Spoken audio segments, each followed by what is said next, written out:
Namaskaram. Shri Guru Bhyo Namaha. Welcome to day 8 of Dhanur Dhya Sadhana, the month of Margashirsha. Shri Krishna Shayatishwarabhyam Samprapta Chakrankana Bhashya Saram Shri Narangendra Yatau Samarpitaswam Shri Krishnamaryam Guruvaryamide विरोधे कार्तिके मासे शततारा कृतोदयम् योगाचार्यं कृष्णमार्यं गुरुवर्यमहं भजे कृष्णसूरीदयापात्रं ज्ञानवैराग्यभूषणम् श्रीमद्वेङ्कटनाथार्यं वन्देऽहं योगदेशिकम् श्रीगुरुभ्यो नमः.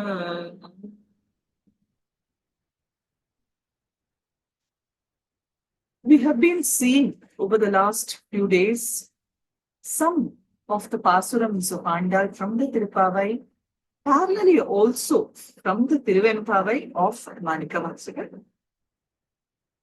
It is indeed significant that the month of Margashirsha celebrates equally both Shiva and Vishnu. There is a specific iconography, a form known as Harihara, also as Shankara Narayana, a temple to this deity, the combined form of Shiva and Vishnu, exists till today in the southern part of Tamil Nadu. And the symbolism of this form essentially is to communicate to us the innate truth that lies behind all iconography, behind all the forms of the Devatas, to show us that they are in essence one. The principle of Abheda, non-difference between the two deities. And what is very important is that, as the Rigveda says, Ekam Sat Vipraha Bahuda Vanati. There is only one truth. That truth is the Paramatma, the Parabrahman, Supreme. But that one manifests in infinite forms. Forms that we attribute names to and that we ascribe so many identities, so much of attributes to. All of these are for the purpose of Upasana. But we see that the notion of an embodied divine is more to give the mind an object to link to.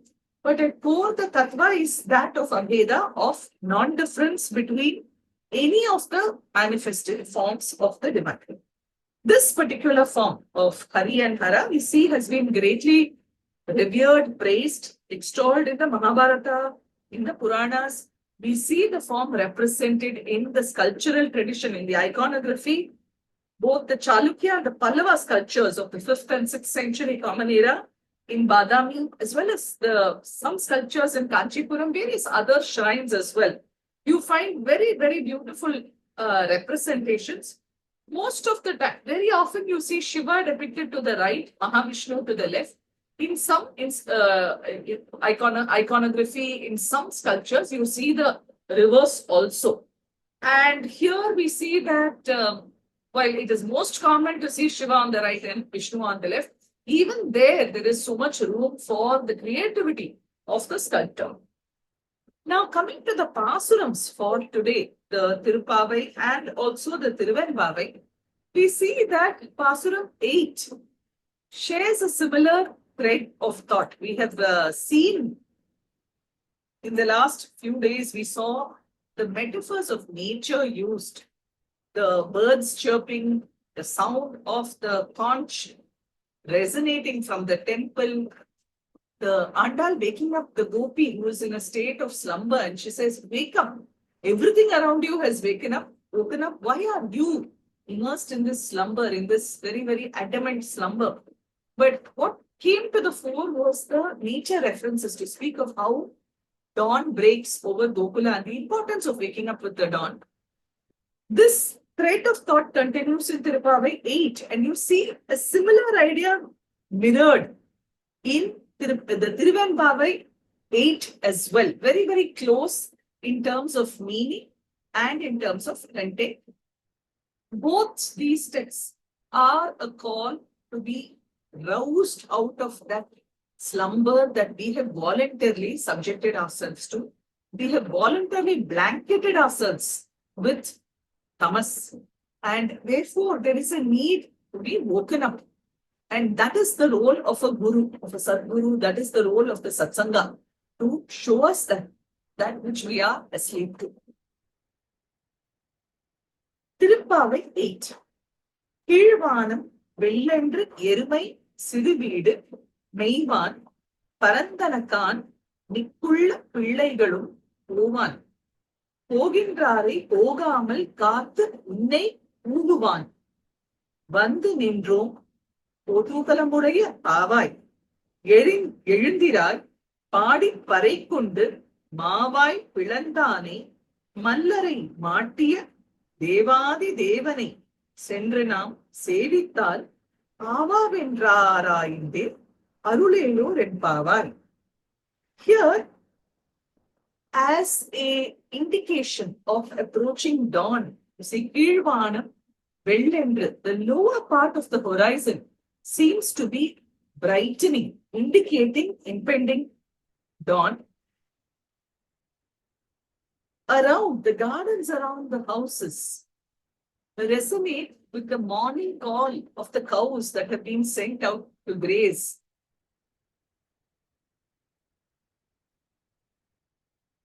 All of us here, you see that Andal is addressing a young maiden. She says, you are the one who's so exuberant, so filled with joy because you're immersed in Krishna Bhakti. But why are you still slumbering here? We see all of us have come together. It's not just me. She brings all the other gopikas, all her other fellow maidens along with her. We have come to wake you up. Oh, exuberant girl.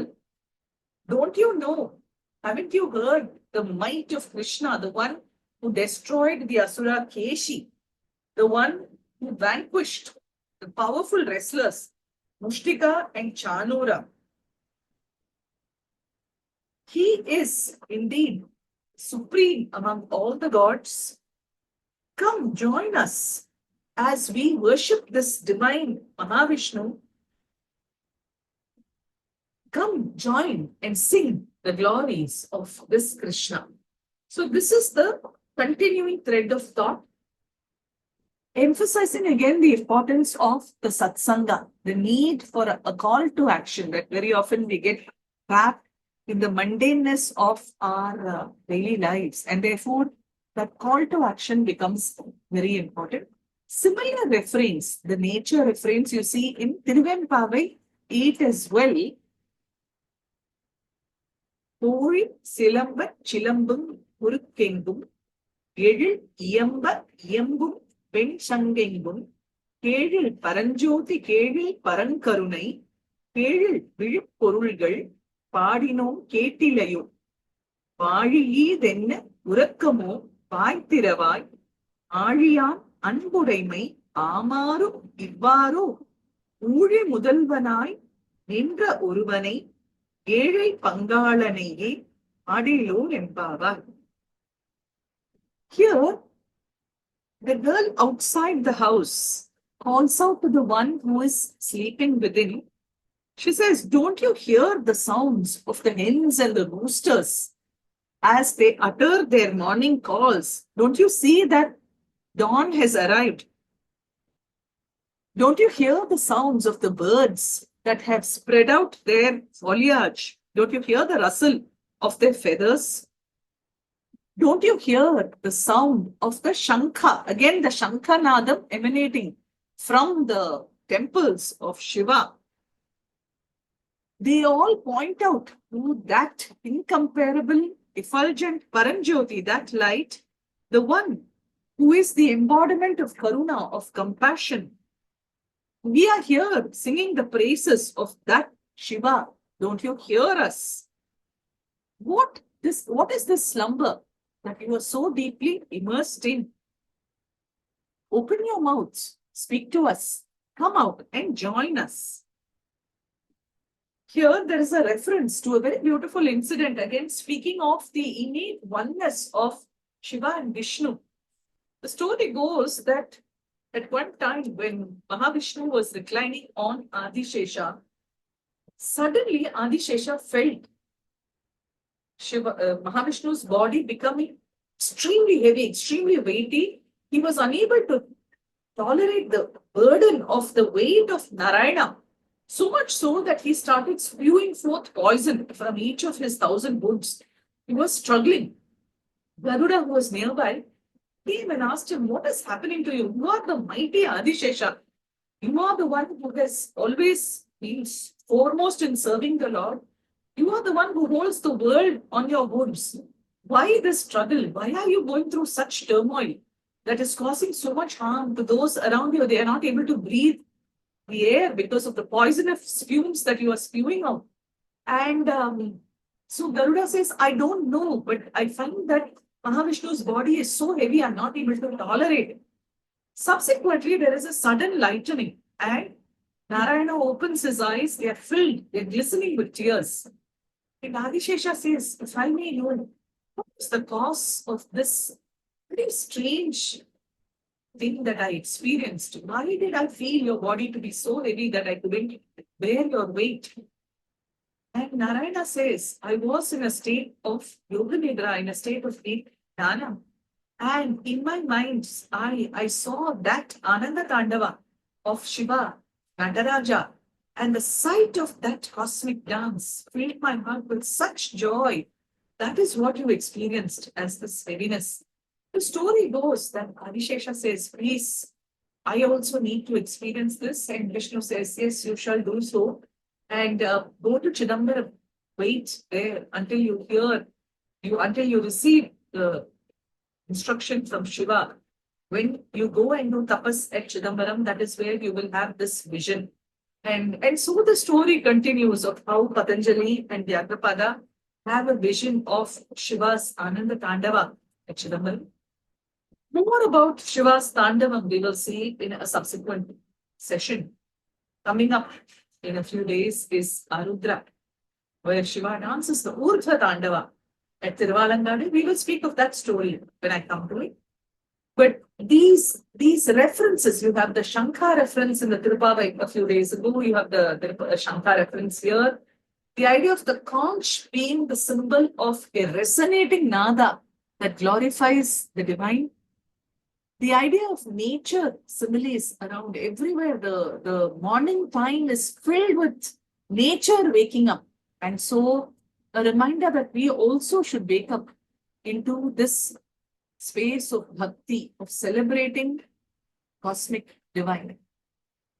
So these parallels are very beautiful. And as I mentioned, the principle of the Harihara Murti essentially is one of Abheda, to indicate the innate non-difference between Shiva and Vishnu. That at the highest level, they represent the same Tattva. But when it comes to the Saguna Ishvara, each of us gravitate to the form that pulls our attention, that holds an affinity for us for various reasons. Shiva is believed to be the Abhisheka Priya, the one who delights in Abhisheka, the consecration, the ritual ablutions with different liquids.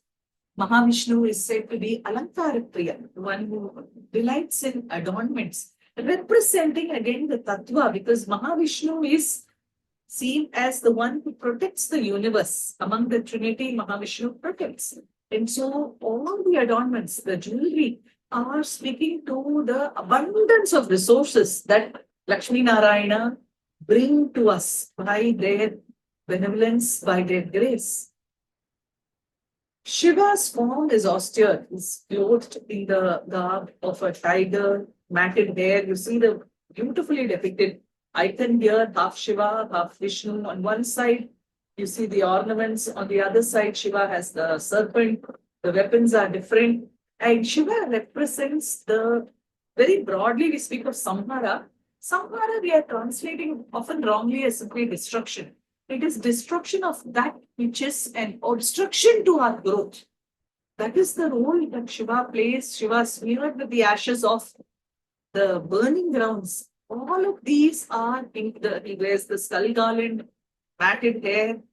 All of these pointing to Vairagya, that as we live in this world, as we engage, as we try to live a fruitful, useful life, living well and being of service to others, mindfully using the resources at our disposal, equally important is to have our gaze on what lies ahead, on the emancipation, the liberation of the human soul from the travails that it undergoes in human birth.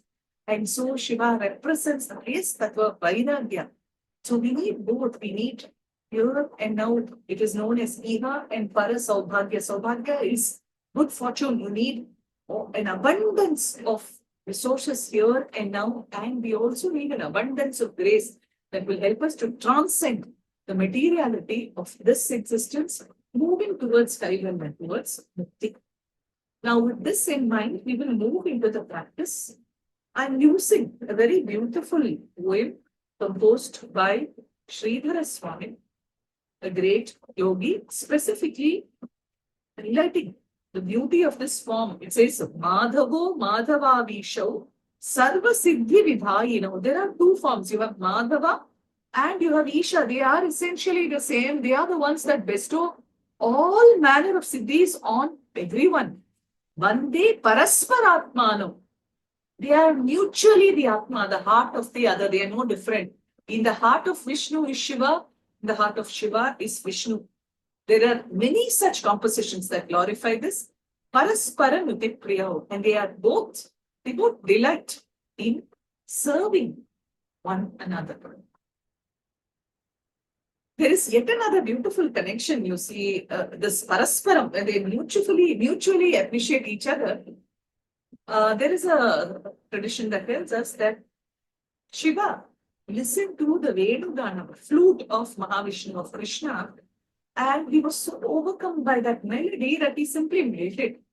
And as he melted, that water, that milk was captured by Brahma, kept in his Kamandalu, and it is this that subsequently becomes the Ganga.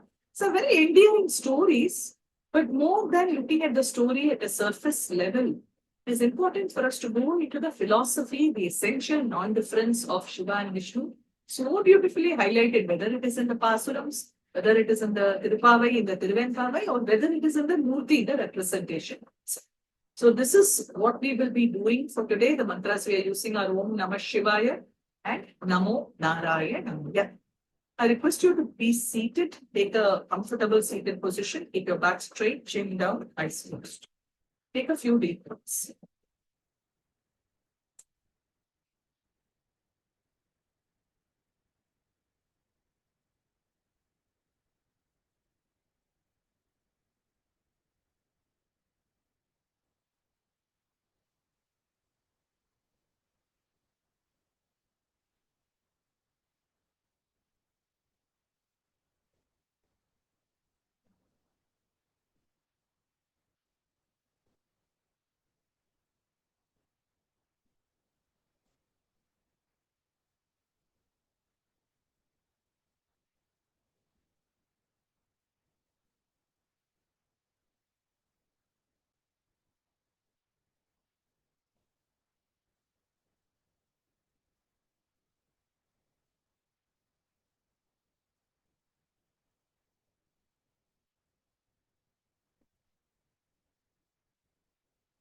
Now I request you to please stand up. We will do just some simple asymmetric movements along with these mantras. I will chant for you. We will be doing alternately Om Namah Shivaya, Om Namo Narayanaya. Alternately, right for Shiva, left for Mahavishnu Narayana. Essentially, one we fuse together in creating the universe, etc. Please, just if you can, do the chant along with me, or just do it in your mind as you breathe in out. I'll just tell you what to do. Inhale, I will chant. Raise your right hand up. Exhale. You could repeat the chant. We will do it this way. So inhale, I will chant On your exhale, please bring this hand up. Then the next hand, I will chant. On your exhale, again, let's do this first for a few times. Inhale. Om Namah Shivaya. Chant. Om Namah Shivaya. On the left, Namo Narayana. Exhale then. Namo Narayana.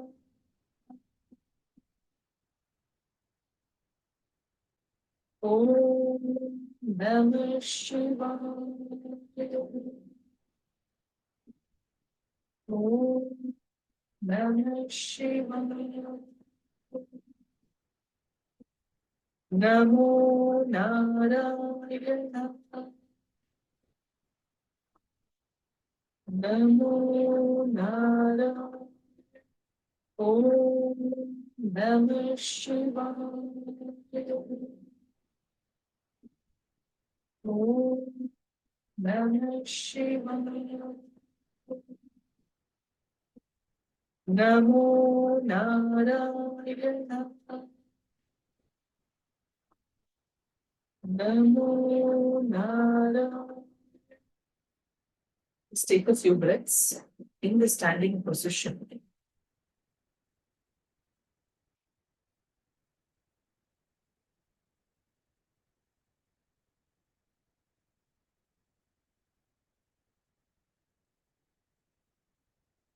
Now, I'd like you to keep your palms together in the Anjali Mudra.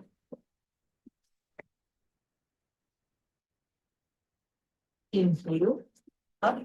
I will chant Om Namah Shivaya. As you bring the hands down, please chant Namo Narayana. Now, please place your palms together in front of your chest. As you inhale, raise your hands above. I will chant for you Om Namah Shivaya. As you breathe out, lower the hands back to the chest. Please chant Namo Narayana. You could do this with your eyes open or with your eyes closed as you feel comfortable. Inhale. Om Namah Shivaya. Namo Narayana.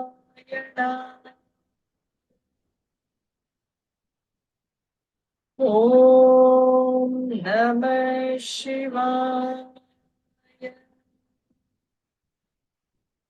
Namo Narayana.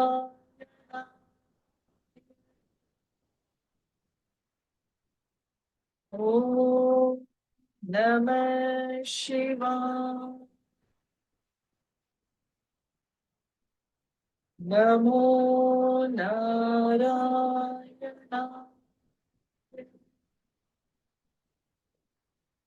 Om Namah Shivaya.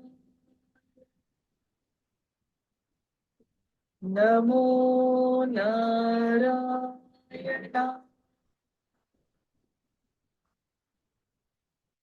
Om Namah Shivaya. Namo Narayana.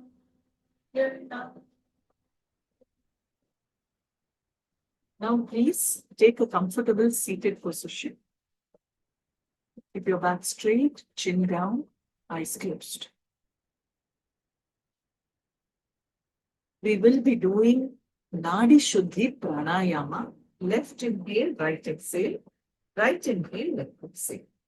We will do it Samantrata. When you inhale left, Namo Narayanaya. Exhale right, Om Namah Shivaya. Inhale right, Om Namah Shivaya. Exhale left, Namo Narayana.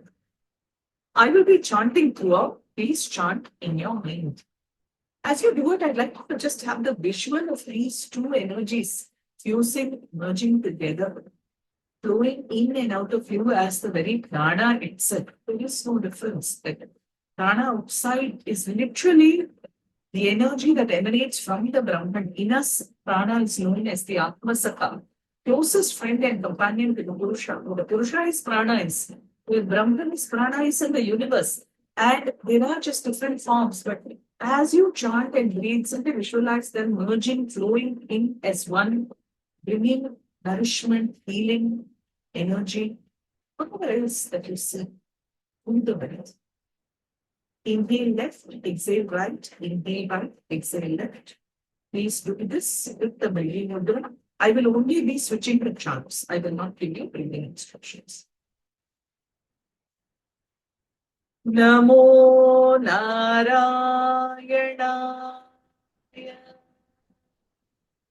Om Namah Shivaya. Om Namah Shivaya. Namo Narayana.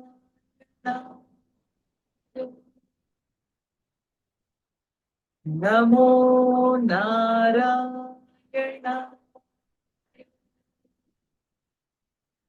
Om Namah Shivaya. Om Namah Shivaya. Namo Narayana.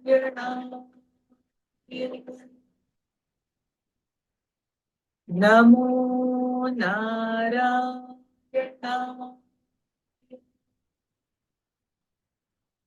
Om Namah Shivaya. Om Namah Shivaya.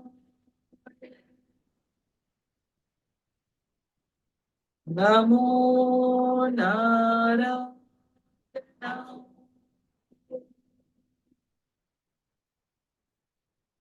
Namo Narayana.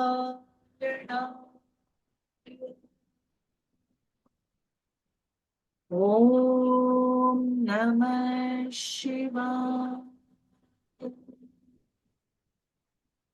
Om Namah Shivaya.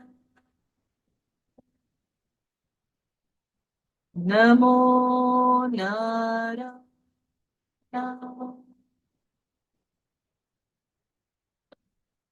Now we will do Pratiloma Ujjayi. As you visualize both these energies moving, merging into one, represented by the Omkara. Omkaram, Om iti Brahma, says the Taittiriya Upanishad. Om is verily the designator.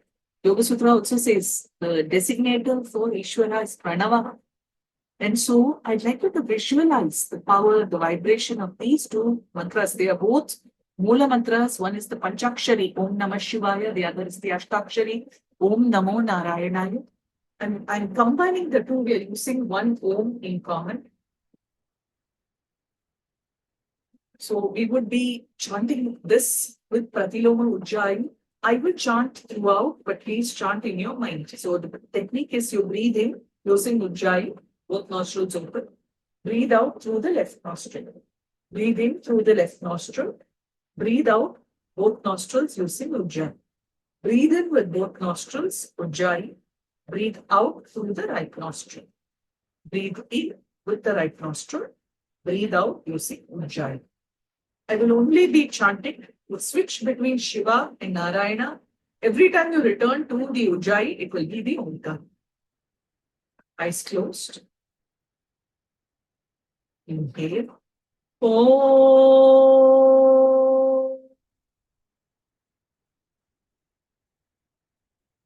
Exhale. Left. Namah Shiva. Inhale left. Namah Shiva. Exhale Ujjayi. Om.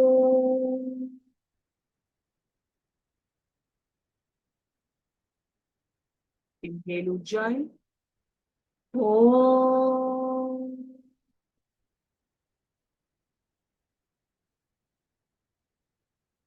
Exhale right. Namo Narayana.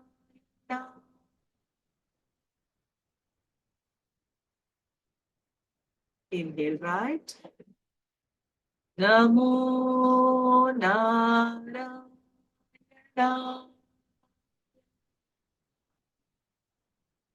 Good job. Om.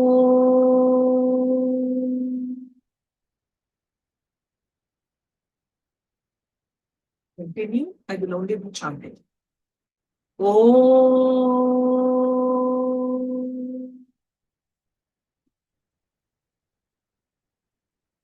Namo Narayana.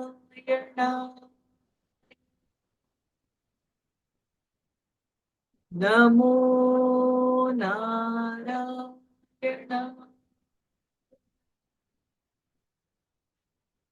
Om.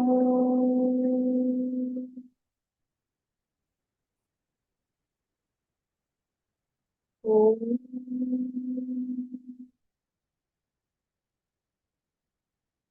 Namah Shivaya. Namah Shivaya. Om.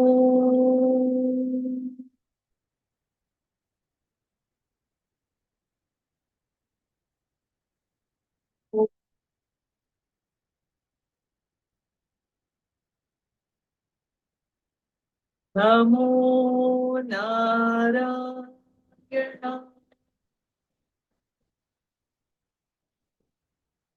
Namo Narayana.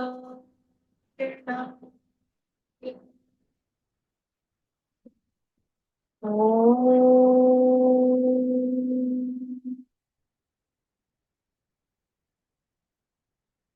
Om.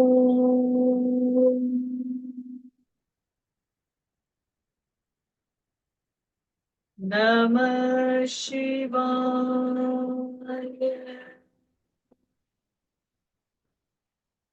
Namah Shivaya. Om.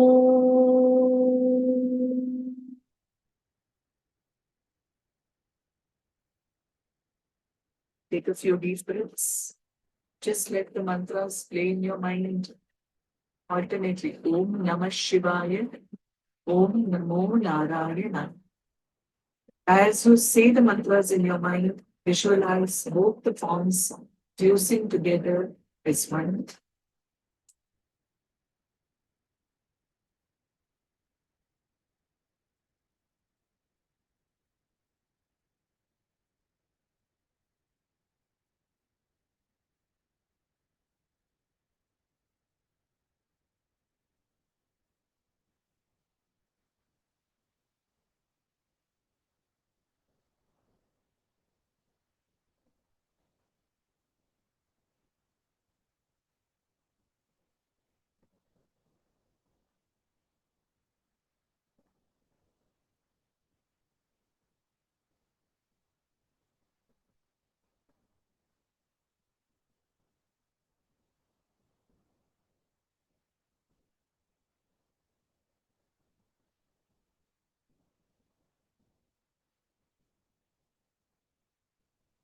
Now, I'd like you to visualize a glowing light, a radiance above all the forms that we see, that we worship, regardless of our religion, regardless of our preference, nature forms, pagan forms, any form, just visualize all the created universe, all these forms simply merging into this one source, this one light. As you do so, I will be chanting this two-line stotra. I'd like you to chant Shivaya Nama Om Namo Narayanaya. Shivaya Nama Om Namo Narayanaya. We'll fuse these together. I will chant. You can chant along with me. So I will chant one iteration of the stotra. When I stop, you will chant Shivaya Nama Om Namo Narayanaya. Simply visualize all forms, all creations merging into one effulgent light. It stands far above.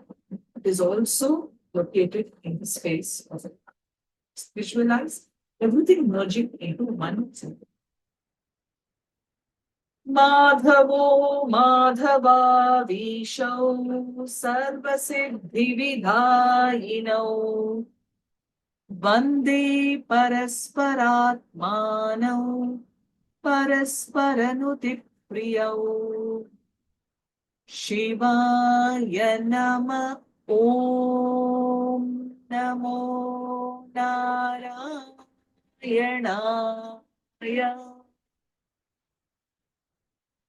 माधवो माधवाधीशौ सर्वसिद्धिविधायिनौ वन्दे परस्परात्मानौ परस्परनुतिप्रियौ शिवाय नमः ॐ नमो नारायणाय माधवो माधवाधीशौ सर्वसिद्धिविधायिनौ वन्दे परस्परात्मानौ परस्परनुतिप्रियौ शिवाय नमः ॐ नमो नारायणाय माधवो माधवाधीशौ सर्वसिद्धिविधायिनौ वन्दे परस्परात्मानौ परस्परनुतिप्रियौ शिवाय नमः ॐ नमो नारायणाय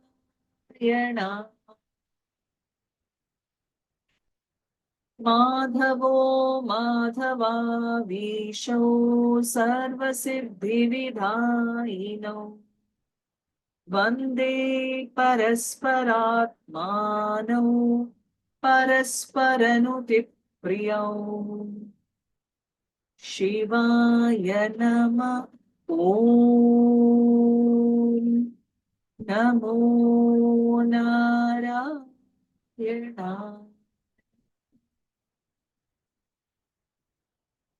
Now, in silence, visualize this effulgent light that you visualized above.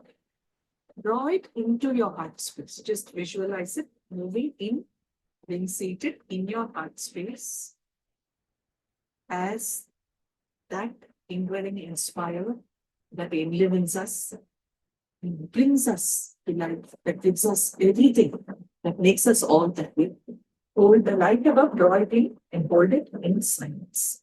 Just for a minute, after which I will do the closing prayer.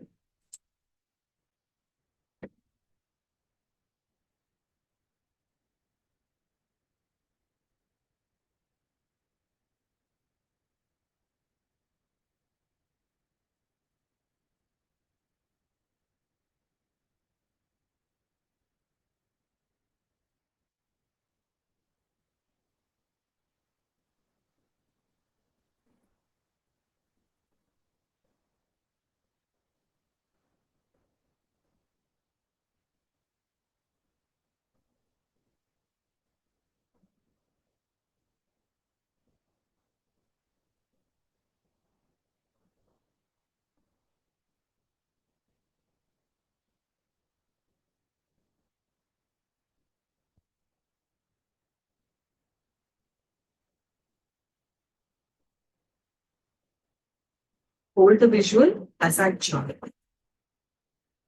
करचरणकृतं वा कायजं कर्मजं वा श्रवणनयनजं वा मानसं वा पराधम् विहितमविहितं वा सर्वमेतत् क्षमस्व जय जय करुणाब्धे श्रीमहादेव शम्भो कायेन वाचा मनसेन्द्रियैर्वा बुद्ध्यात्मना वा प्रकृते स्वभावात् करोमि यद्यत् सकलं परस्मै नारायणायेति समर्पयामि.